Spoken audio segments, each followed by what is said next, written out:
Hi, I'm Gary from Travel Outback Australia. This is the final instalment of my camper trailer build and shows the timeline in images from the beginning to the end.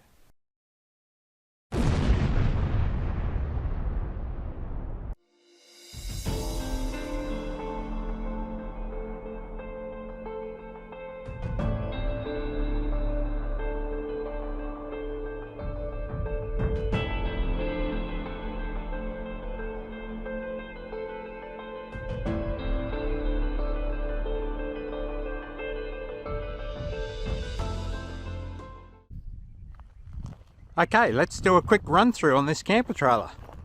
Up the front, we've got the business end of the towing part of this camper. It's a DO35 hitch from Cruisemaster, and along with, underneath, we have the famed XT suspension. Running down the side, up the front here, we've got this big toolbox, and inside of that, I'll show you in just a second, but a bit of a hint is a gas cylinder there. Underneath the side of the camper here, we've got steps. They just are spring loaded and they pull down to enable a better access into the camper itself. Down through along the back here, another gas cylinder, and also the water fill point for the water tank under the rear of the camper. Around the back here, it's pretty straightforward. We've got a spare wheel swing away holder that pulls out to the right. Underneath, we've got a couple of wind down legs for helping to level out, and you can also see the guard that goes over the water tank at the rear of the camper there. Down the passenger side, it's pretty clean. There's not much hanging off the side here. We've got a little external outside light there, which is controlled from the inside. Those two black bits of rubber that you can see there are for roof mount racks that I'll be putting on the later stage. Another step on this side for access, and the front box, which as you can see here, enables access to power from another source. So the Clipsal box is obviously for a 240 volt inlet to power the power system, and the red Ando plug is for solar input. To hold everything up while you're off the hitch is an Arc Series 500 Extreme Off-Road jockey wheel. Let's have a look inside this box.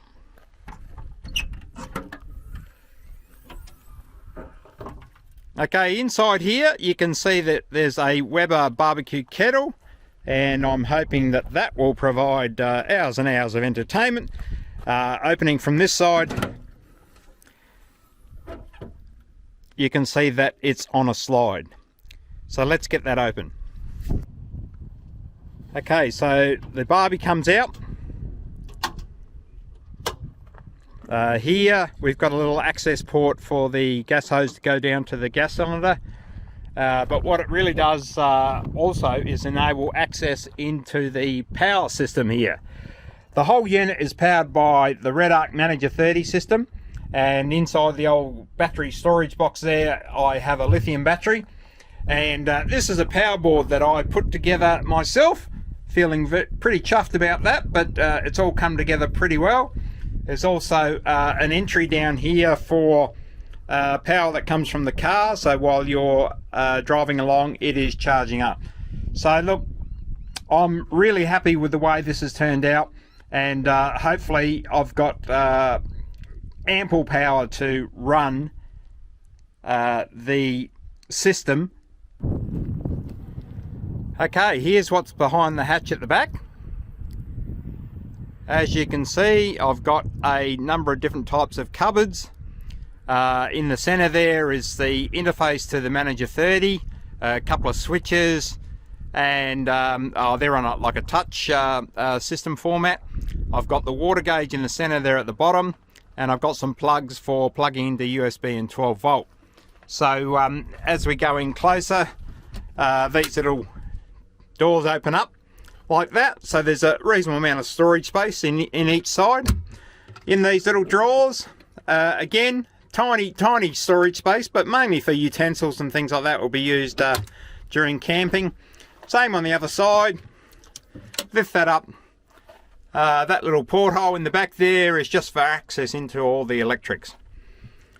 Down below we've got a stainless steel cupboard top, and right down below we've got a number of different things, including, let me just take this in a bit, drawers at the top, all lined with marine carpet.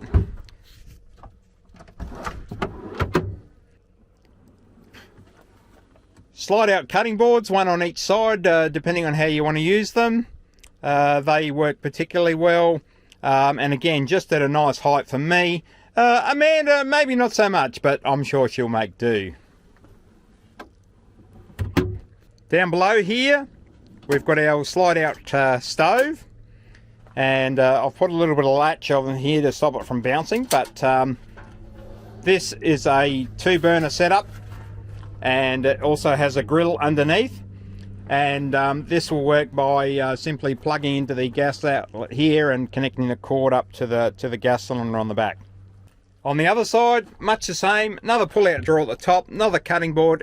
Down below it we have a sink, which we can use for washing up and the like, and that opens up obviously, and you end up with a tap there.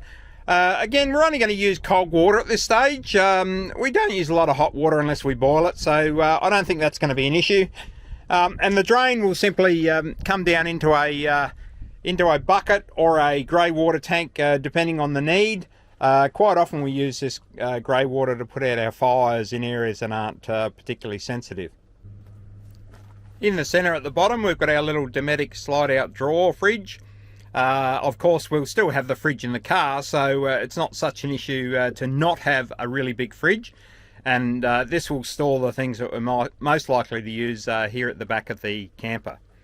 So again, slide that out, and yeah, look, it's a pretty handy little fridge, I think, and it should be interesting to see how it works along with everything else. Okay, up and close here, you can see the little water gauge there. That'll tell us how much water we've got. This is the little touch screen that I mentioned before, the Manager 30 interface, and also these little points here where we can plug in for the USB type fittings, and there's also a plug-in Siggy lighted type power outlet there. Up on top there, it's really just a bit of a storage space for longer items.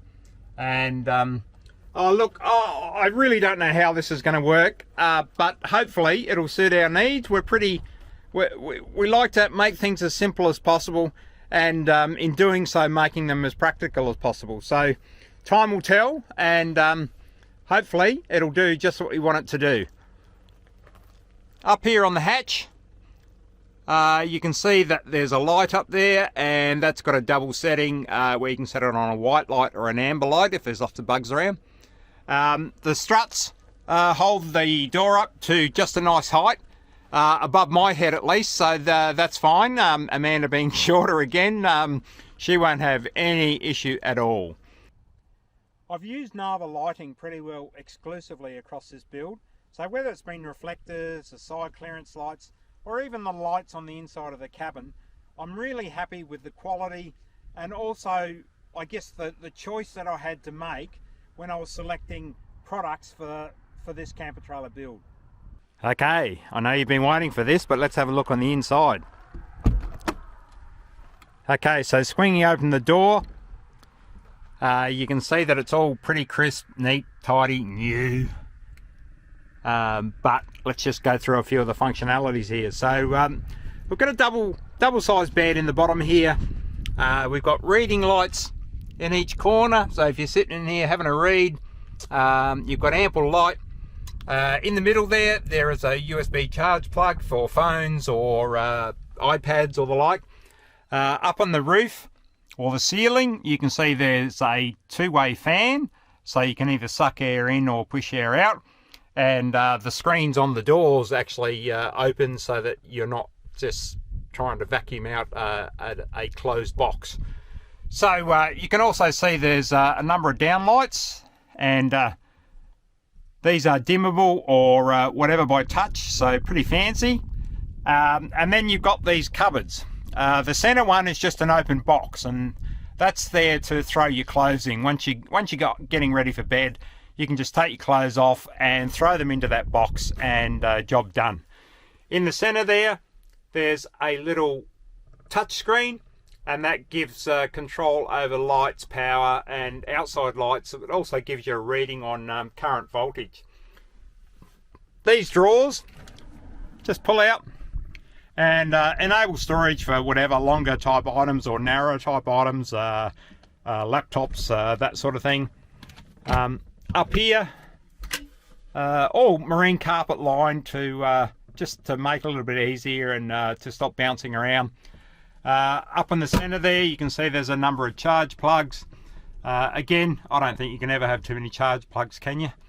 Up there's just another little thin narrow space which you can store stuff up inside there. So there you have it. This is going to be our humble little abode, and this will mean that when we pull up at a campsite, there's no tent to set up. So we're really looking forward to that. You can literally, if you pull up late or for whatever reason, you can open these doors, climb inside, heads on the pillow, off to sleep. So would you like a bit of background on the camper? Well, the whole idea came about from one trip that we did where we were in and out of our swag over and over, and it was just getting ridiculous. And besides, that ground is getting further and further away from me. So I came back from a trip and I said to Amanda, I said, I want to build a camper. And I'd had a bit of a dig around and came up with a few different ideas, but ultimately I decided I wanted something quirky, something different, and something that wasn't going to be particularly heavy. So I sat down and I came up with a bit of a drawing, and ultimately that drawing sort of transpired into a design which I made up myself for a chassis, and then it went kind of from there. I'd never done anything like this before, so it was a bit of a learning process. And whilst I used to be a fitter and turner in a previous life, I'd never done much with wood or anything along those lines, so this was going to be something that was completely new, more or less. So I approached a few people, Redarc in particular, Cruisemaster, another great Australian company, and I asked them about particular things that might suit my needs for this build. So straight away, the underpinning of the chassis became Cruisemaster XT coil suspension. I went along with a DO35 hitch because I like their simplicity and their design, and it's just a very functional hitch which I hope will serve us well into the future. The rest of the camper, well, once I got over the initial supply problems of bits and pieces and trying to get oversized sheets of ply, of aluminium composite, things started to slowly come together. It took me quite a time to get the floor done right. I put insulation in the floor, and I wanted to build it up a bit so that I could actually then mount the sides onto those edges. So the sides themselves are made out of aluminium composite sheeting over the top of plywood, and that sandwiching gives it a little bit of extra strength, I hope, and also gives it a really nice finish to look at. The top part and both sides of the hatch are actually like a polyurethane, anyway, a plasticky type smooth finish used in caravan manufacture these days. And that bends a whole lot easier, so it was a lot more functional for this design. Once I got the inside done, I then had to figure out the cupboards, and the cupboards took a lot of trial and error, trying to get it right. But in the same process, I think I also added a bit of unnecessary weight. But in saying that, well, it came in about 150 kilos heavier than what I was expecting, but it's still just a tad over 1,100 kilograms. So look, not too bad in the whole scheme of things, and our Prado should tow it comfortably. What else can I tell you? Well, I wanted to put the same wheels on that, or the same wheel stud pattern that our Prado uses, just so that we have an extra spare hanging off the rear of the camper.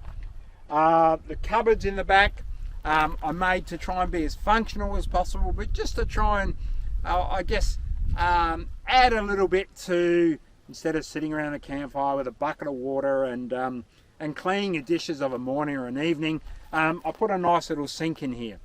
I also put a little 2-burner stove for those occasions when, I don't know, I guess you don't want to have a fire, and you can boil a kettle, or you can put a casserole or something onto that. And then in the front section, I added the Weber barbecue. And again, it saves a lot of unpacking, needlessly, I guess, getting things out of the car. And the whole idea behind this camper trailer build was to come up with something, again, that was functional, practical, and has took as little effort as possible to get things working. So here we have it. This is what we've ended up with, and I really hope that you like this build. Don't ask me to build another one. I've had my fill now, but now I'm getting awfully close. Apart from a couple little tiny plumbing jobs to do, I'm getting awfully close to grabbing Amanda and taking this for a spin out into the bush and just seeing how it works. So again, I hope you've enjoyed this little presentation of our camper, and I'm sure you'll love to see how it works once it gets out in the field. Thanks a lot for watching, guys.